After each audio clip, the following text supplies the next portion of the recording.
कृषी, महिला बाल विकास, बांधकाम, ग्रामीण पाणी पुरवठा, लघु पाटबंधारे, आरोग्य, शिक्षण, पशुसंवर्धन इतके वेगळे वेगळे डिपार्टमेंट आणि आपला ओव्हरऑल नोडल डिपार्टमेंट म्हणजे आदिवासी विकास विभागाचा ट्रायबल डिपार्टमेंट, पीओ ऑफिस, सर्व या कार्यालयामधून आलेले BMTs आणि उपस्थित सर्व मान्यवर सर्वांना मी सर्वात पूर्वी अभिनंदन करतो की आपण या आदि कर्मयोगी अभियान जो कालपासूनच आदरणीय पंतप्रधान महोदयांनी मध्य प्रदेशमधून उद्घाटन केलेलं आहे या कार्यक्रमाचं, त्याच्यामध्ये आपण सहभागी आहोत आणि एक वेगळ्या प्रकारचा बदल घडवण्याचा आपला एक योगदान राहणार आहे याच्यामध्ये. खरं म्हणजे आपल्याला प्रत्येकाला विचारला पाहिजे की आज रोजी जर सर्वात लाभापासून वंचित किंवा शासनाचे योजनेचे लाभ आहेत किंवा डेव्हलपमेंट आहेत त्याच्यापासून वंचित कोणताही घटक आहे तो आदिवासी घटक आहे. त्याच्यानंतर कोणताही एक असा घटक आहे ज्यांचा गव्हर्नन्स मध्ये सहकार्य किंवा त्यांचा पार्टिसिपेशन ज्याला आपण म्हणतो तो खूप कमी आहे, त्यांचा समावेश खूप कमी आहे, तो एक आदिवासी घटक आहे.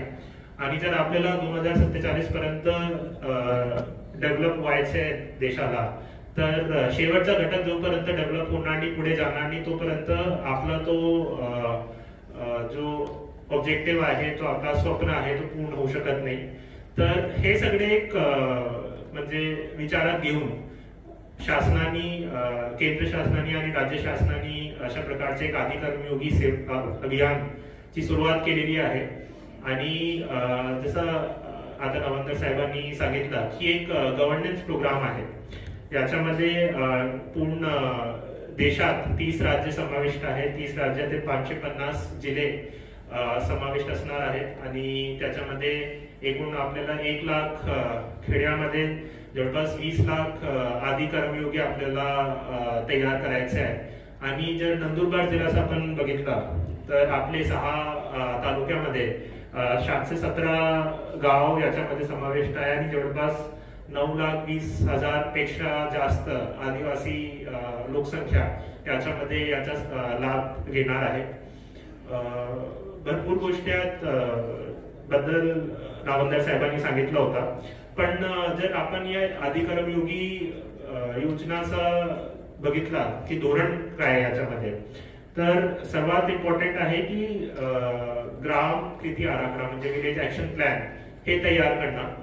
या विलेज ऍक्शन प्लॅन मधूनच आपला लॉंग टर्म डेव्हलपमेंट, आपले आदरणीय मुख्यमंत्री साहेबांनी सुद्धा शॉर्ट टर्म, मीडियम टर्म आणि long term district strategic plan, state development plan, विकसित भारत प्लॅन अशा प्रकारचे वेगळे प्लॅन तयार केलेले आहेत. तर तोच बेसिसवर आपल्याला ग्रामस्तरीय विलेज ऍक्शन प्लॅन सुद्धा तयार करणं खूप गरजेचं आहे, जेणेकरून लोकांना माहिती मिळेल की त्यांना ग्रामसभा लावताना, ग्रामपंचायतीची मीटिंग घेताना आणि कोणत्याही प्रकारचे प्लॅनिंग नियोजन करताना कोणते काम करणे गरजेचं आहे, जेणेकरून त्यांचा सर्वात जास्त फायदा होईल आणि सर्वात जास्त लाभ शेवटच्या घटकांपर्यंत पोहोचेल. तर हे विलेज ऍक्शन प्लॅन मध्ये समाविष्ट होणार आहे.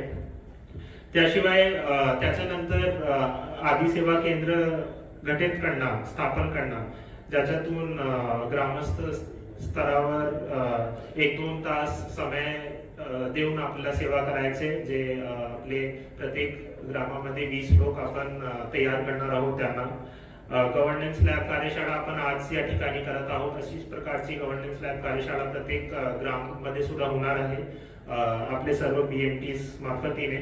आणि सर्वात इम्पॉर्टंट जो गोष्टी आहेत तो आहे की स्वयंसेवक तयार करणं आणि त्यांचा सहभाग वाढवणं.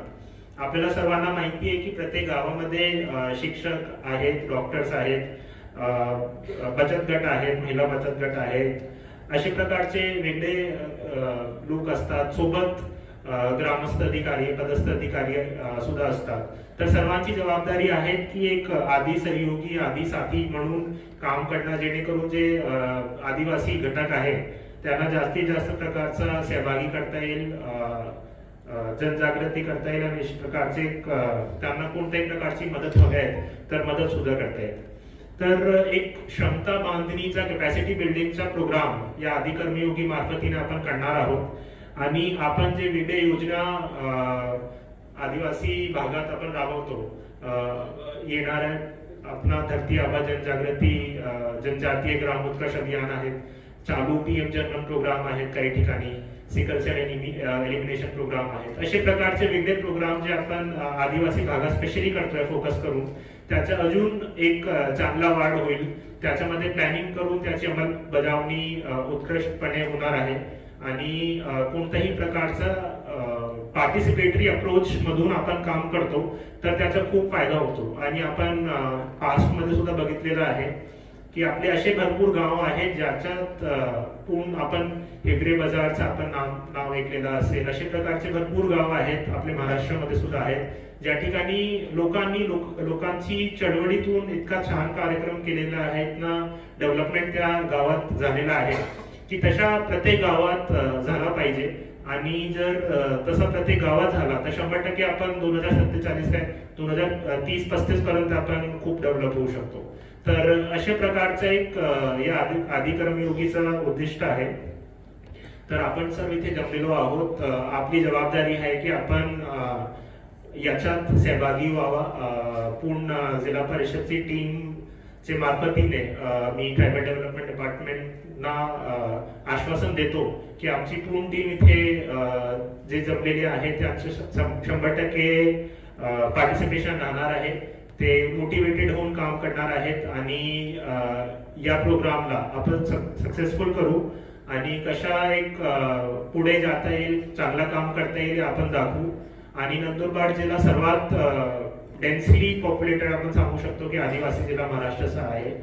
तर आपली जबाबदारी आहे की नंदुरबार जिल्ह्यामध्ये तर किमान हे कार्यक्रम 100% सक्सेसफुल झाला पाहिजे, जेणेकरून आपण महाराष्ट्रात तर काय पण पूर्ण देशाचा एक मॉडेल दाखवू की नंदुरबार जिल्ह्यामध्ये आदिवासी जिल्ह्यामध्ये आपण कशा काम करतोय.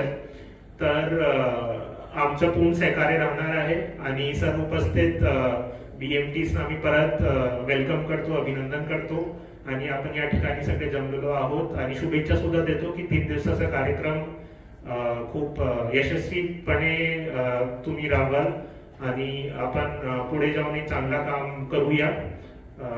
हे सर्व सांगून माझे 2 शब्द संपवतो. जय हिंद, जय महाराष्ट्र.